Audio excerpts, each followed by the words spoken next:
नमस्कार, मैं हूं आशीष चित्रांशी और आप देख रहे हैं the news launcher. Hot topic with Hemant Atri. Hemant भाई को ले आइए, स्क्रीन पर जोड़ लीजिए। स्वागत है हेमंत भाई। आज कार्यक्रम शुरू करने से पहले मैं एक हमारे डॉक्टर साहब हैं अजमेर के, उनके एक मैसेज की चर्चा कर दूं। उनका अजमेर वाले डॉक्टर साहब का मैसेज आया। उस मैसेज में उन्होंने जबरदस्त बात लिखी थी। उन्होंने कहा कि अब जितना पाप करना है कर लेना चाहिए सबको। अब पाप से डरने का वक्त नहीं है और पुण्य के बारे में सोचने का वक्त नहीं है। पाप करो, जम के करो। नीचे जो लॉजिक दिया था उन्होंने जबरदस्त था। उन्होंने कहा गैस खत्म हो गई है स्वर्ग में, इस वजह से जो खौलता हुआ तेल का कड़ाहा था वो तेल खौल नहीं पा रहा है, गर्म नहीं हो रहा है। पाप करने पर उसी खौलते कड़ाहे में डालते हैं। तो अब वो गैस खत्म है, तो इसलिए पाप से चिंता मत करो कि खौलते हुए तेल में डाला जाएगा। तो वो पाप जो है, गैस खत्म है, इसलिए अमेरिका और इजराइल का भी पाप बढ़ता जा रहा है। और उस पाप का प्रत्युत्तर भी उसी अनुपात में बढ़ रहा है।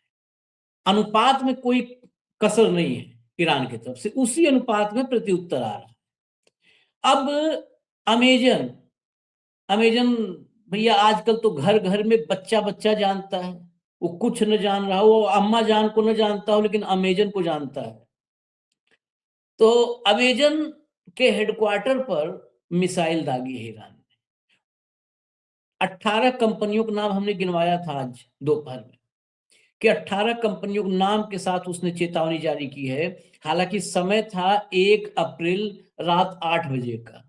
मुझे लग रहा है कि बिफोर एक 8 ट्रेन रवाना हो गई है। अब 8 बजे के बाद क्या होगा ये तो देखने वाली बात होगी, लेकिन अमेजन के हेडक्वार्टर पर मिसाइल, और इसकी आधिकारिक पुष्टि भी हो चुकी है। ये बहुत खतरनाक संकेत है। उस लिस्ट में अमेजन के बाद डेल से लेके एचपी और एनवीडिया से लेकर के माइक्रोसॉफ्ट और जेपी मॉर्गन से लेकर के टेस्ला सब हैं। इनके दफ्तरों पर हमला, पूरी दुनिया में एकाएक सन्नाटा पसर जाएगा। आईटी मतलब टेक कंपनियां जब गई तो समझिए, और भारत के लिए तो खासकर चिंता का विषय है अमेजन पर ये हमला जो हुआ।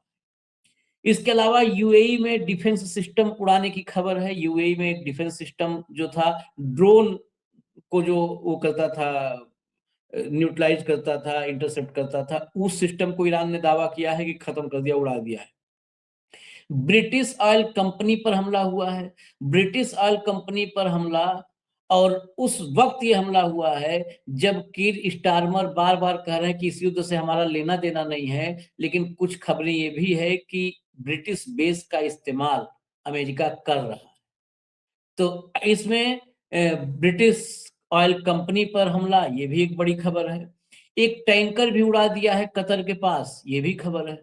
और इन सब खबरों के बीच इसे आप गंभीरता से लें या अमेरिका की खिल्ली उड़ाना कहें, अब्बास अरागची ने कहा है कि भाई सैनिकों का हम कब तक इंतजार करेंगे, भेजो ना अपने सैनिक ग्राउंड पर, भेजो। बार बार रिपोर्ट, हर दिन रिपोर्ट आ रही है। आज भी एक रिपोर्ट अभी आपको दिखाएंगे कि ग्राउंड पर अमेरिकी सैनिक उतरने वाले हैं, तैयारी हो गई है।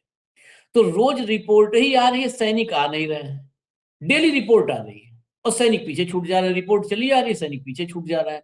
अगर आप लोग नहीं भेज पा रहे हो ईरान में सैनिक, तो बोलो हम ही जहाज भेज देते हैं और तुम्हारे सैनिकों को उठा लाते हैं। अब इससे सुविधाजनक ऑफर कोई दे नहीं सकता है अमेरिका को कि तुम नहीं भेज पा रहे हो सैनिक, तो हमसे बताओ, हम अपना जहाज भेज के उठवा लाते हैं उनको। तो एक एक करके दिखाते हैं, फिर हेमंत भाई के पास चलेंगे। भैया शुरू कर दीजिए, खबरों का सिलसिला शुरू करिए। ये देखिए, अमेजन, ईरान ने अमेजन ऑफिस पर किया बड़ा हमला। न्यूज 24 की ब्रेकिंग है। हालांकि ये ब्रेकिंग सब वही मिडिल ईस्ट की अंग्रेजी और बाकी खबरों से जो हिंदी में है, तो हिंदी वाला पार्ट आपको दिखा रहे हैं। लाइए अगला, लाइए, चेंज करिए। ईरान ने अमेजन के हेडक्वार्टर पर दागी मिसाइल, बहरीन सरकार ने पुष्टि की। ईरान ने बहरीन पर मिसाइल हमला किया और अमेजन के हेडक्वार्टर को निशाना बनाया है। बहरीन सरकार ने इस हमले की पुष्टि कर दी है, यानी अब कोई संदेह भी नहीं है। आगे चलिए जरा। ईरान बोला कि अमेरिका को सैनिक भेजने की गलती भारी पड़ेगी। 6 महीने तक जंग के लिए तैयार है देश। किसी भी हद तक भी इस जंग में किसी भी हद तक जाने के लिए IRGC और ईरान के सैनिक योद्धा वो भी तैयार है। 6 महीने जंग, 31 दिन में तो दम तोड़ दिया है अमेरिका ने। हमने आपको मिड डे मुद्दा कार्यक्रम लगा हुआ है, चेक कर लीजिएगा। सारा 3 अस्त्र हैं उसके पास, पैट्रियट, थर्ड और टॉम हॉक। तीनों का भंडार बता दिया था कि किसमें कितना खाली हुआ है। पैट्रियट तो करीब करीब खत्म होने के कगार पर है और बाकी करीब 40% के आसपास स्टॉक खत्म हो चुका है और उस स्टॉक की भरपाई में उसको 5 साल लगने हैं। तो 31 दिन में यह हालत हुई है। 6 महीने बाद तो आप ये मान लो ना कि जिबूती वगैरह अमेरिका के नाक में दम कर देंगे अगर 6 महीना युद्ध हो गया तो। इनके पास ये हालत हो जाएगी। स्विट्जरलैंड और ये सब मिसाइल देने से मना कर चुके हैं। आगे चलिए, आगे चलिए।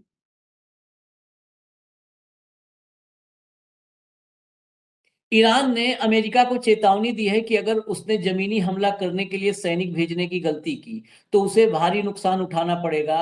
विदेश मंत्री अब्बास अरागची ने कहा कि देश जरूरत पड़ने पर 6 महीने तक जंग जारी रख सकता है। अरागची ने कहा कि अगर जमीनी हमला हुआ तो ईरान पूरी तरह तैयार है। उन्होंने कहा हम उनका इंतजार कर रहे हैं। हालांकि उन्होंने साफ किया कि ईरान खुद जमीनी युद्ध नहीं चाहता, लेकिन अगर ऐसा हुआ तो वह उसका जवाब देने में सक्षम है। अरागची ने कहा कि ईरानी हालात के मुताबिक संघर्ष जारी रहेगा। देश की सुरक्षा सबसे ऊपर है। इसके लिए ईरान किसी भी हद तक जा सकता है।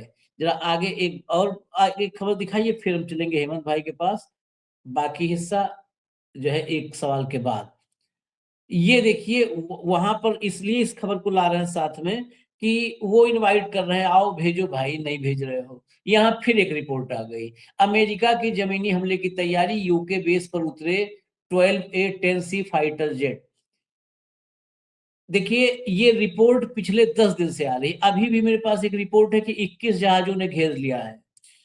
एक और खबर इसके साथ में ऐड कर दूं, USS जॉर्ज डब्ल्यू बुश वो भी आ चुका है। Boxer, Abraham Lincoln, Gerald, Bush, सारे के सारे उसी मिडिल ईस्ट में हैं, युद्धपोत सब। और ये रिपोर्ट पिछले 10 दिन से आ रही है कि अब सेना उतारेंगे, सेना उतारेंगे, सेना उतारेंगे। शुक्रवार को तो 6000 जो मरीन और एयरबोर्न डिवीजन के कमांडो थे वो भी पहुंच चुके हैं शुक्रवार को। शुक्रवार, शनिवार, रविवार, सोमवार, मंगलवार, बुधवार, 6 दिन हो गए।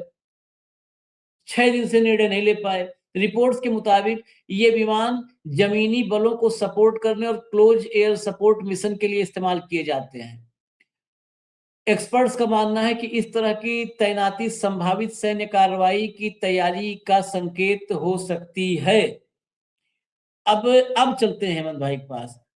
हेमंत भाई 6 दिन से रिपोर्ट तो आ रही है, 12 दिन से जमीनी कार्रवाई की। 6 दिन से बैठे हुए हैं जाकर के, वो खाली जो है रोटी तोड़ रहे हैं बेचारे, डर के माहौल में, डर के माहौल में। वो भी ढंग से खा नहीं पा रहा है। डर के माहौल में अमेरिकी सैनिक बैठे हैं, निर्णय नहीं हो पा रहा है। ईरान जो बोल रहा है वो करके दिखा रहा है। एक चीज इस युद्ध में सामने आई कि एक देश कम से कम ईरान है जिसको हम कह सकते हैं जो बोल रहा है वो कर रहा है। वो सफल हो या असफल हो, वो कर जरूर रहा है। हो सकता है कि वो टारगेट हिट करने में चूक जाए, कैजुअलिटी कम हो, नुकसान कम हो, लेकिन वो कर जरूर रहा है। चाहे वो तेल डिपो हो, चाहे गैस प्लांट हो, चाहे यूनिवर्सिटी हो, चाहे अब देखिए जो टेक पर किया है वहां पर भी उसने दिखा दिया कि हम जो बोलेंगे वो करेंगे। भेज क्यों नहीं रहे, ये उतार क्यों नहीं रहे सैनिक? आशीष भाई नमस्कार, आपको सारे दर्शक साथियों को भी।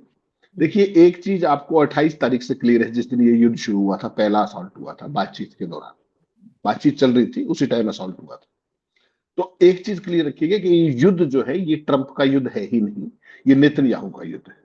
इसकी सारी टर्म्स एंड कंडीशन नेतन्याहू तय कर रहे हैं। नेतन्याहू बहुत डेस्परेट है ईरान को बिल्कुल मिटिया मेट करने के लिए। ट्रंप बहुत बुरे तरीके से गिर गए हैं आर्मी स्टेब्लिशमेंट के अंदर, पेंटागन के अंदर, इंटेलिजेंस के अंदर और देश के आम आदमी के अंदर। सारे देश में ये मैसेज चला गया कि इस युद्ध से अमेरिका का कोई वास्ता नहीं है, नेतन्याहू का युद्ध, ट्रंप लड़ रहे हैं अमेरिकी खजाने की कीमत पर। आप पिछले 24 घंटे 20 घंटे का एक नैरेटिव देखिए, क्या कह रहे थे ट्रंप। थोड़ा सा सीक्वेंस में आता हूं। सबसे पहले उन्होंने क्या कहा कि हमें कोई मतलब नहीं है, हार्मूज खुला रहे या बंद रहे, जिनको यूज करना है कर ले, हम चले जाएंगे, हम छोड़ जाएंगे इसको। ठीक, इसको क्या कहेंगे आप? ये इसको पलायन कहते हैं, भगोड़ा कहते हैं कि मेरी बहुत बद पिट चुकी है और पिटवाने की हिम्मत नहीं है, हम चले। आपको पता है फिर उसने तमाम bytes press conference white house के अंदर डेली उसका शगल है सुबह से शाम तक। वो कोई ना तो व्हाइट हाउस चला रहा है ना एडमिनिस्ट्रेशन चला रहा है, वो एक रियलिटी शो का डायरेक्टर समझ लीजिए आप। दिन में उसको 10-12 बार कैमरे चाहिए अलग अलग एंगल्स पे। उसका एक भाई और भी है कहीं जो उसके लिए वोट मांगा करता, लेकिन वो थोड़ा सा मीडिया से जरूरत से ज्यादा ही मीडिया से ही।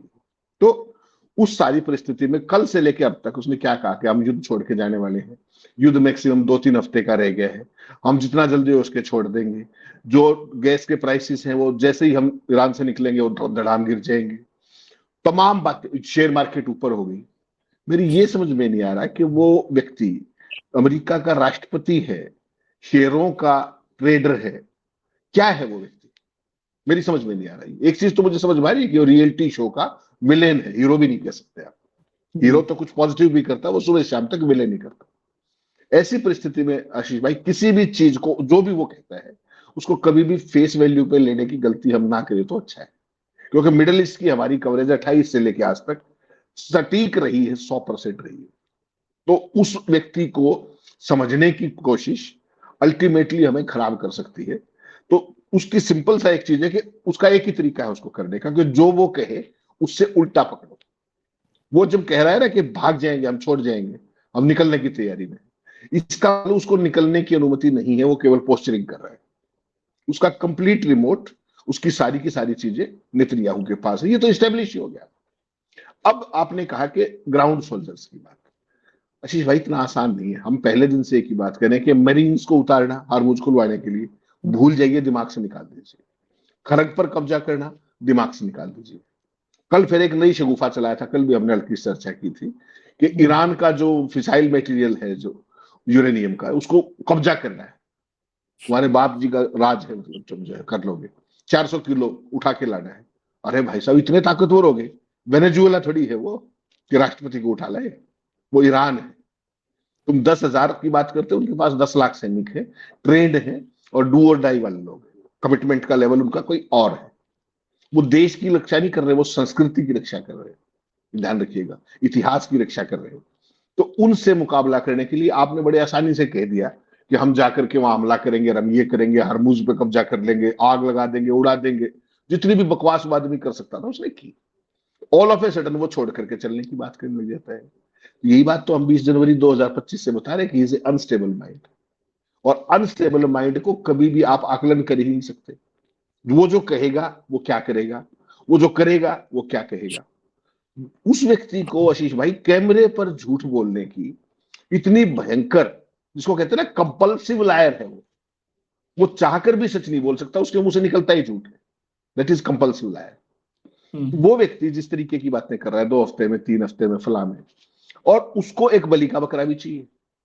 तो बलि का बकरा पीठ हिंसित होगा। या आज की सुबह की ब्रीफिंग में देखा किस तरीके से उसने अपनी कैरोलिना लेविट का ही नंबर लगा दिया कि मेरे खिलाफ 93 से 97% मेरी जो है मेरे खिलाफ ही कवरेज हो रही है। तो he is looking for certain scapegoats. इस पूरी स्थिति में ईरान के पास मौका है, और ईरान आज से नहीं, ईरान इनकी वादा खिलाफी को लगातार झेल रहा है। पिछले साल जून में देखा आपने, बातचीत के दौरान अटैक किया था। इस बार तो सारी लीडरशिप उड़ा दी। तो आज अरागची ने जो कहा वो बहुत ही महत्वपूर्ण है, बहुत ही महत्वपूर्ण।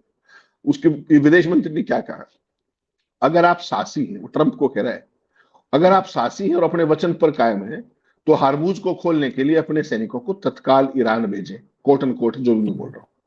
इतनी बातें ना करें, बस अपने शक्तिशाली सैनिकों को ईरान भेज दें। और अगर आप उन्हें पहले की तरह विमान से भेजने से डरते हैं तो हम उन्हें ले जाने के लिए विशेष ईरानी विमान भेज देते हैं। इनवाइट कर रहे, ऑफर कर रहे। मैं आपको बताता हूं, 30 दिनों के भीतर पूरी दुनिया के सामने ईरानी संप्रभुता के आदेश से हार्मूज बंद कर दिया जाएगा, और कोई भी इसे खोलने की हिम्मत नहीं करेगा, 100 साल बाद भी नहीं। ओपन चैलेंज कर रहे हैं अरागची ट्रंप को कि तुम आज तो खोल ही नहीं सकते, हम ऐसा व्यवस्था करेंगे कि तुम 100 साल नहीं खोल पाओगे। और फिर वो ट्रंप को कहते हैं, आप अपने मित्र नेतन्याहू से पूछें कि हम उनके और उनकी जनता के साथ हर दिन क्या कर रहे हैं। ट्रंप को बता रहे हैं कि पूछ लो एक बार जरा नेतन्याहू से। हम उन्हें निरंतर दुःस्वप्न में धकेल रहे हैं और आप जल्दी ही इस दुःस्वप्न से छुटकारा भी पा लेंगे, यानी कि इजराइल से ही छुटकारा पा लेंगे। युद्ध की शुरुआत से ये पहली बार है जब अरागची ने इन शब्दों में ट्रंप को संबोधित किया है। इसको कहते हैं वर्ल्ड पावर, शब्दों की ताकत। और पूरी दुनिया हैरान है कि जो देश 50 साल से अमेरिकन सैंक्शंस झेल रहा है, उसकी इतनी हिम्मत, हिमाकत और जज्बा है कि वो अमेरिकी राष्ट्रपति को इस तरीके से चुनौती दे रहा है और अमेरिकी राष्ट्रपति से कुछ निकल नहीं पा रहा। इस समय जब मैं और आप बात कर रहे हैं, अब तक की सबसे बड़ी खबर आ रही है कि अमेरिका नाटो से अलग हो सकता है। इसी समय की ब्रेकिंग आ रही है। ट्रंप ने कहा कि वक्त जरूरत के मुताबिक उन्होंने हमारी मदद नहीं की, ये कागजी शेर है और पुतिन भी यही मानते हैं, इसलिए we are seriously thinking of coming out from the NATO. आप इसकी किस किस बात को लोगे? जब ये 20 जनवरी 2025 से आया है, इसने नाटो के बारे में क्या क्या चॉइसेस्ट ऑफ अब्यूसेस यूज नहीं की। और युद्ध के पीक पर, जब युद्ध पीक पर है और ये भागने की फिराक में, जोड़ा उठाने की फिराक में है, इसके सैनिक जो है वो बेसिस को छोड़ करके होटल्स में रह रहे हैं, सोचिएगा। और वैसे समय में कोई आदमी अपने सबसे पुराने टेस्ट एलायंस नाटो को छोड़ने की बात कर रहा है, तो आप इसको स्थिर बुद्धि की बात मानते हैं क्या? क्या ये स्थिर बुद्धि है या ये कुछ और है? ऐसा गजब आपने विश्व के किसी भी सामरिक इतिहास में नहीं देखा होगा कि दुनिया का सबसे बड़बोला और कथित तौर पर ताकतवर व्यक्ति, उसको हो क्या गया है। ट्रंप को वास्तव में ही साइको एनालिसिस की जरूरत है आज की तारीख में। साइको एनालिसिस और फॉरेंसिक एक्सपर्ट कर रहे तो ज्यादा अच्छा रहे। उसमें आ भी जाएगा पूछताछ में कि तुम क्यों कर रहे हो, तो बता भी देगा कि एप्स्टीन वाली बीमारी मेरे गले में पड़ी हुई, शायद बता दे। तो आशीष भाई, जो पूरी की पूरी परिस्थिति है, ये आज की तारीख में ऐसी उसमें जा रही है। मुझे लगता है कि कहने को तो ये क्या कह रहा है कि हम जब चाहे छोड़ देंगे, फला कर देंगे, लेकिन पहले दिन से हम एक बात करें कि इसके बस का ना तो युद्ध में आना था, ना ये मर्जी से आया और ना ये मर्जी से जा पाएगा। और ज्यादा दुर्गति देखिए, इस बड़बोले ने क्या कहा कि हम हारमुज को कब्जा करने के लिए मेरीन्स भेजेंगे, भेज दिए, हम उसके ऊपर करेंगे, खर्ग पे करेंगे, हम परमाणु को उठा लेंगे, सामग्री सारी की सारी, उसके लिए ग्राउंड फोर्सेस भेजेंगे। खुद का इसने, मैंने आपने नहीं कहा। और जब इजराइल की बात आई, जो इस पूरे युद्ध का सारा वो है ब्रेन चाइल्ड, उन्होंने कहा कि हम तो नहीं भेजेंगे। तो इस पूरी स्थिति को एक बार सामरिक दृष्टि से देखिए आप। क्या आपको नहीं लगता कि black and white open case है, ये ओपन एंड शट केस है ट्रंप की ब्लैकमेलिंग का, जो इजराइल कर रहा है। और ट्रंप बहुत बुरे तरीके से फंस चुके हैं। चाहकर गए नहीं और चाहकर आ नहीं सकते। वैसी परिस्थिति में अमेरिका की जनता समझ रही है। आज उस आदमी ने क्या कहा, बड़ा इंपॉर्टेंट है, पता है क्या बोला ब्रीफिंग में? कि अब हम पर कोई देश, कोई भी देश हमें 6 महीने के अंदर हम पर हमला नहीं कर सकता, परमाणु हमला। आप ये बताइए, उसकी जो इंटेलिजेंस चीफ तुलसी गबार्ड ने क्या कहा कि ना तो ईरान परमाणु बम बना रहा था।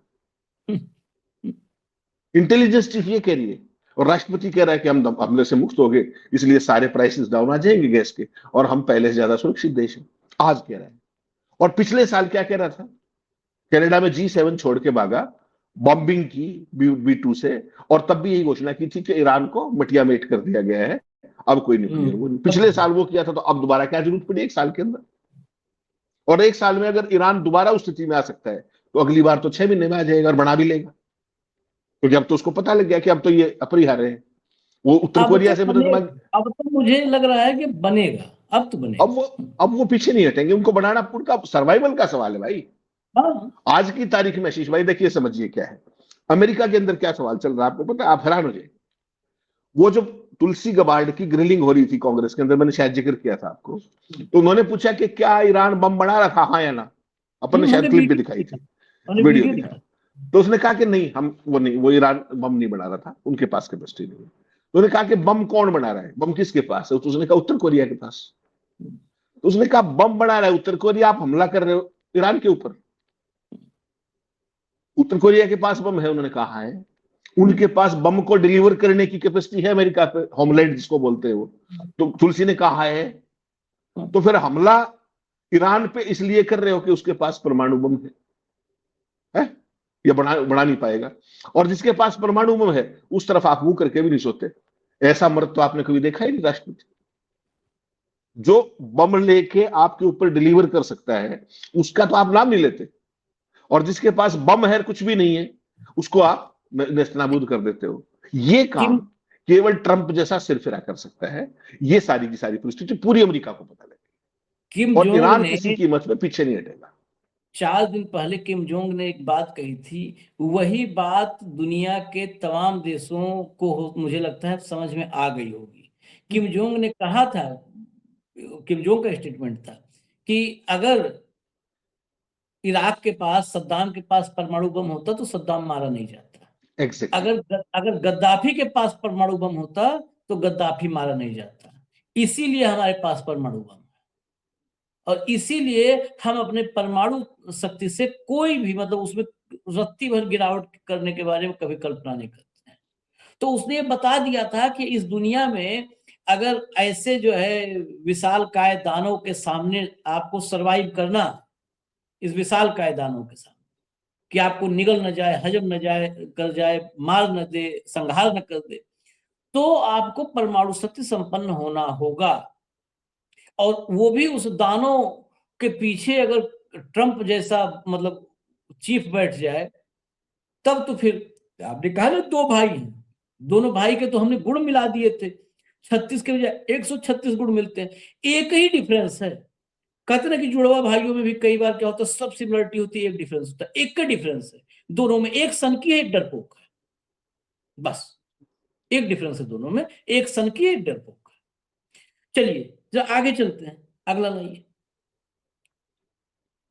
ये देखिए, tanker hit by off Qatar, UK, the United Kingdom Maritime Trade Operations, ये यूकेएमटीओ ये पूरे मरीन पर नजर रखता है, said on Wednesday that tanker was struck by the 2 projectile around 17 nautical mile north of Qatar's Doha, causing damage to the hull above the waterline. The British agency said that of the 2 projectile, one was found unexploded, एक नहीं फटा.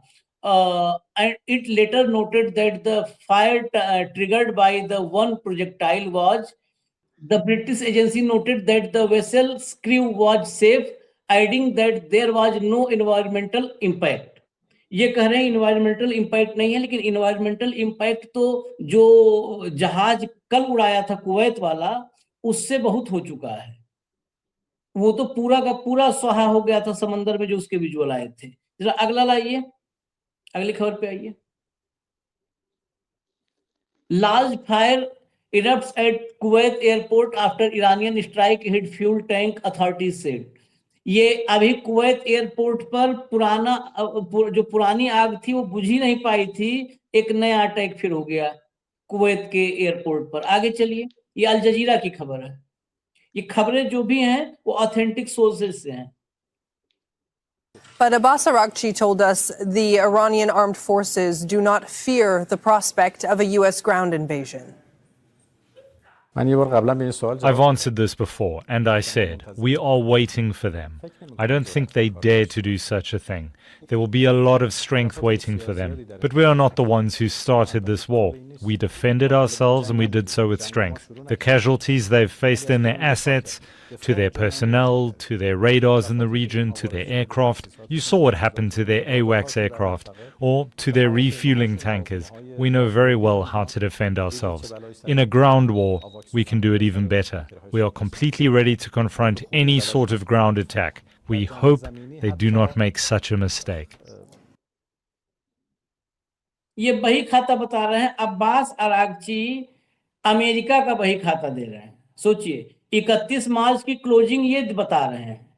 बताना America को चाहिए था, लेकिन 31 मार्च की closing Araghchi बता रहे हैं कि कितने पर मतलब अकाउंट क्लोज हुआ है 31 मार्च को। अब 1 अप्रैल आ ही गया।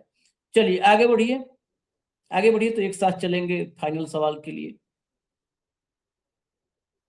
ट्रंप ने नाटो को कागजी शेर बताया। अब ये जो अभी जिस आपसी संघर्ष की बात हो रही थी वो भी देखिए, अपने ही जिस ऑर्गेनाइजेशन में ये या जिसकी ताकत पर जिसको साथ लेकर के इसने कई युद्ध लड़े, उसी गाली दे रहा है, उसी गरिया रहा है। अमेरिका के राष्ट्रपति ट्रंप ने कहा कि वह नाटो से बाहर निकलने पर गंभीरता से विचार कर रहे हैं। उन्होंने नाटो को कागजी शेर बताया। एक इंटरव्यू में ट्रंप ने कहा कि वह पहले से ही नाटो से ज्यादा प्रभावित नहीं थे। उन्हें लगता है कि रूस के राष्ट्रपति व्लादिमीर पुतिन भी यही मानते हैं। अब बताइए कहां पे एग्जाम्पल किसका दे रहा है? पुतिन का। यह बयान तब आया है जब नाटो देशों ने ईरान जंग में अमेरिका का साथ देने से इनकार कर दिया। अमेरिका चाहता था कि नाटो हुर्मुज खुलवाने के लिए अपने सैनिक उतारे, वो भी वार्शिप भेजे, लेकिन नाटो ने साफ मना कर दिया। नाटो ने क्या, नाटो तो देशों का समूह है, एक ट्रीटी के तहत काम करते हैं कि नाटो के मेंबर किसी भी देश पर कोई बाहरी शक्ति आक्रमण करे तो वो सभी देशों पर आक्रमण माना जाएगा। नाटो के जितने मेंबर हैं उन सब पर आक्रमण माना जाएगा। और किसी एक पर हुआ तो उन नाटो के जो ताकतवर पार्टनर्स हैं उन सब ने कह दिया कि युद्ध हमारा नहीं है। वो फ्रांस हो, जर्मनी हो, ब्रिटेन हो, सब ने मना कर दिया, एक लाइन से, एक सिरे से खारिज कर दिया। ट्रंप ने कहा कि अमेरिका हमेशा अपने साथियों के लिए खड़ा रहा है, लेकिन इस बार कोई भी अमेरिका के साथ नहीं आया। इसे क्या कहें, रोने के अलावा और क्या है। साथियों के साथ खड़ा रहा, साथी क्या वही नेतन्याहू के साथ खड़े रहे हो? और कौन गया है? कहां पर फ्रांस युद्ध में गया तुम उसको बचाने के लिए गए? कहां ब्रिटेन युद्ध में गया कि तुम उसको बचाने के लिए गए हो? इजराइल को बचाने के अलावा, मैं सवाल अगला यही करूंगा, इजराइल को बचाने के अलावा कहां बचाने गया है? ये दुनिया को भ्रमित कर रहा है हमारे वाले टाइप में। अमेरिकी राष्ट्रपति ट्रंप ने दावा किया कि ईरान का परमाणु खतरा खत्म कर दिया गया है। उन्होंने कहा अब ईरान परमाणु हथियार नहीं बना पाएगा। अच्छा, ये बात बताइए आप, ये एक का एक बताया, लेकिन ये बताया है कि किस दिन इसने ये किया, किस दिन किया, किस वाले अटैक में हुआ था, किस फेज के अटैक में, कब किया? दिन तारीख होगी ना, कि पंचांग देख के बता रहा है कि शुक्र जो है अब दूसरे घर में चला गया है, परमाणु खतरा टल गया है। पंचांग देख के बता रहा हो तो वो भी बताओ। ट्रंप ने मंगलवार को ओवल ऑफिस में कहा कि उनका मुख्य लक्ष्य ईरान को परमाणु हथियार हासिल करने से रोकना था और यह लक्ष्य पूरा हो चुका है। रिपोर्ट्स के मुताबिक अमेरिका या इजराइल ने ईरान के परमाणु भंडार को पूरी तरह नष्ट किया हो, इसका कोई पुख्ता सबूत मिला है। एक्सपर्ट्स का कहना है कि ईरान के पास अब भी पर्याप्त यूरेनियम है। चलिए एक्सपर्ट की बात हटा दीजिए, हटा दीजिए इसको। एक्सपर्ट जो बताएंगे उससे ज्यादा हम लोग दिन भर रिपोर्ट इकट्ठा कर रहे हैं, इनके एक्सपर्ट क्या लिखते हैं, ये भास्कर। चलिए हेमंत भाई, एक और खबर आपको दिखा देता बात है, ये देखिए जरा। British oil company hit by Iranian drone as footage shows massive blaze. ये देखिए जरा, ब्रिटिश ऑयल कंपनी को भी हिट किया है। अब हटा दीजिए, खबरों जो है कोटा फुल खत्म हो गया। ये जो है कह रहा है कि हम परमाणु क्षमता खत्म कर दिए, नाटो भी किसी काम का नहीं है, दोनों एक साथ। इसने ईरान के, इजराइल के अलावा अमेरिका ने, मैं ट्रंप की बात ही नहीं कर रहा हूं, मैं अमेरिका 1945 के बाद के अमेरिका की बात कर रहा हूं, मैं इतिहास में इतने पीछे चलने के लिए तैयार। इसने किसको बचाने के लिए कब युद्ध किया है? नाटो तो हमेशा युद्ध अमेरिका ने ठानी, नाटो तो अमेरिका के चक्कर में। भाई ब्रिटेन, फ्रांस, जर्मनी सब के सब अगर उनको बोल नहीं रहे हैं, कहना चाहिए कि नाटो तो तुमने जिंदगी भर इस्तेमाल किया, तुम्हारे चक्कर में इराक में सैनिक तैनात है नाटो के। किसके वजह से? अमेरिका की वजह से। इराक में कौन गया था केमिकल और बायो वेपन खोजने के लिए? अमेरिका गया था। अफगानिस्तान में कौन गया था? अमेरिका गया था। दुनिया में लड़ने सब जगह अमेरिका गया। नाटो यानी बाकी सारे यूरोपियन देश आपके साथ, आपका साथ दिए, एहसान मानो उनका। ये किसको बचाया? पहला सवाल ये। दूसरा, इसने कब ईरान की परमाणु क्षमता खत्म की? हम लोग को पता नहीं चल पाया, दिन भर न्यूज, तो हमें भी चुल्लू भर पानी खोजना चाहिए। अगर हमें खबर नहीं लगी, इसने खत्म कर दिया। कौन से हमले में? आशीष भाई, मैं फिर वही लाइन आप कहोगे, मुंह के आगे मैदान है। आप परमाणु बम क्या, आप हाइड्रोजन बम खत्म कर दो, आप केमिकल वेपन्स खत्म कर दो। जब कहना ही है मुंह से तो कुछ भी कह दो। इराक के अंदर आप क्या कह रहे थे कि वेपन्स ऑफ मास डिस्ट्रक्शन है, केमिकल वेपन्स है, कुछ कोई खतरा भी मिला क्या? अमेरिका का ये पुराना धंधा है, इसमें कुछ भी नया नहीं। हर जगह एक नया बहाना ढूंढना है, देश के अंदर भय और भ्रम बेच करके दुनिया को लगातार युद्धरत रखना है, अपने हथियार बेचने हैं, अपना सारा सब कुछ बेचना है। अब जो आपको असली मुद्दे पे मैं आ रहा हूं ना, आप भी जानकर हैरान रह जाएंगे, कई बार अपने इशारों में चर्चा हुई।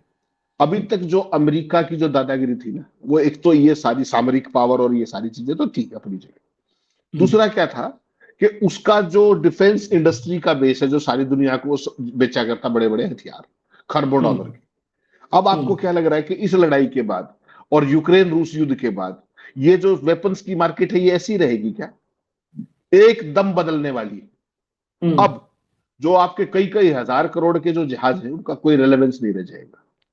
अब ड्रोन चलेंगे, अब मिसाइलें चलेंगी और इलेक्ट्रोमैग्नेटिक वारफेयर चलेंगे। अमेरिकन कंपनियां उसमें कितनी पीछे है इसका आप सहज अंदाजा लगा सकते हैं। ये जो 3 चीजों का मैंने जिक्र किया, इसमें यूक्रेन ने जिस तरीके से ड्रोन में बहुत एक्सेल किया है, ईरान ने तो गजब कर दिया एक्सेल करके, और चाइना तो आगे है ही है। इलेक्ट्रॉनिक वारफेयर में चाइना का कोई मुकाबला नहीं है। ठीक, अमेरिका उससे दशकों पीछे है जहां तक इलेक्ट्रॉनिक वारफेयर की बात है। और जो जितने भी ये अमेरिकन टारगेट्स जो हुए ना, जितने भी जो इन्होंने हिट किए हैं ईरान में, उसकी रियल टाइम लोकेशन ईरान की सौजन्य से दी गई है उनको, चाइना के सौजन्य से दी गई है, और रशिया के सौजन्य से दी गई, ये ध्यान रखिएगा। तो जो ये पूरा जो डिफेंस इंडस्ट्री कॉम्प्लेक्स था, इसका पूरा सूरत और सीरत बदलने वाली है। जो दादागिरी अमेरिका की थी हाई एंड टेक्नोलॉजी की, उस टेक्नोलॉजी का भट्टा इस भाई ने बिठा दिया। रिसर्च का सारा बजट, एजुकेशन का सारा बजट 6 महीने पहले ही खत्म कर चुका है आदमी ट्रंप। अब जो रही सी कसर थी युद्ध का स्वरूप, युद्ध क्षेत्र का पूरा स्वरूप, कि बड़े महंगे महंगे जहाज, बड़े भारी टैंक्स और ये वो सारी गए दिनों की बात होने वाली है।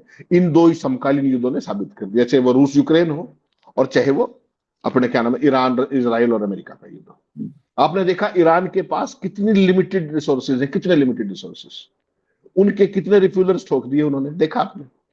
उनके कितने एयरक्राफ्ट ठोक दिए। ईरान के पास तो वायुसेना के नाम पर लगभग कुछ नहीं है, लगभग कुछ नहीं। हाँ, एयर डिफेंस के नाम पर कुछ भी नहीं, नेवी के नाम पर भी लंबा चौड़ा कुछ नहीं था। उसके बावजूद जो ट्रंप जो भारत के जहाज गिना करता, अगर वो अपने गिरने लग जाए तो उसको समझ में आएगा कि दुनिया जा किस तरफ रही है। इसलिए मैं आपको बहुत जिम्मेदारी के साथ कह रहा हूं, अमेरिकन दादागिरी जो हाई एंड टेक्नोलॉजी की थी वो खत्म, युद्ध क्षेत्र का स्वरूप बदल गया, इलेक्ट्रॉनिक वारफेयर चला करेगा, मिसाइलें चलेंगी।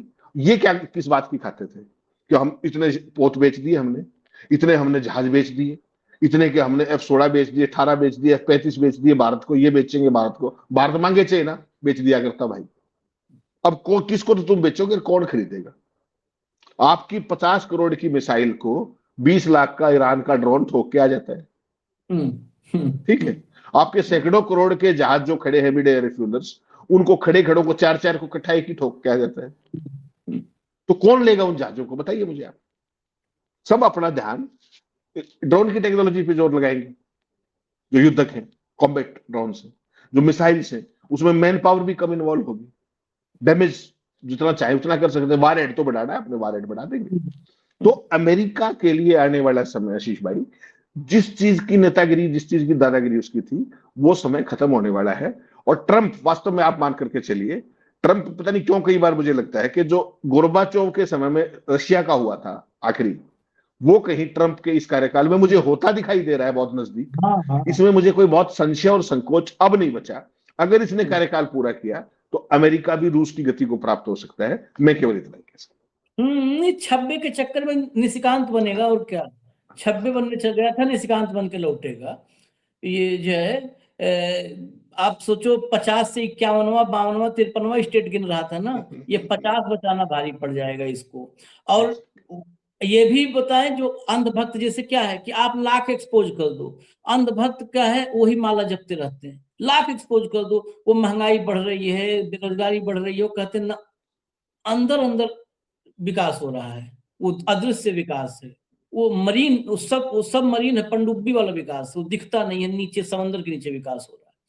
तो उनको नहीं समझ में आता। ऐसे ही कुछ अंधभक्त देश भी होते हैं, जो ऐसे देश जो अंधभक्तों की बदौलत चलाए जा रहे होते हैं, वो देश किसी और के अंधभक्त भी बन जाते हैं।